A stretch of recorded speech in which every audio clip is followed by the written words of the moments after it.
ನಮಸ್ಕಾರ. ನಾವು ಬಂದಿರೋದು ಹೋಟೆಲ್ ಅನಿಲ್ಗೆ, ಕೊಟ್ಟಿಗೆಹಾರದಲ್ಲಿದೆ.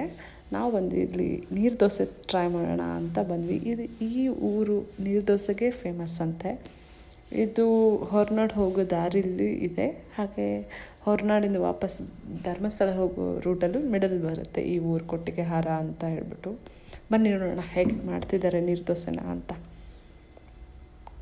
ಏನಂದರೆ ಫುಲ್ ನೀರು ಹಾಕ್ತಾರೆ ಹಿಟ್ಟಿಗೆ.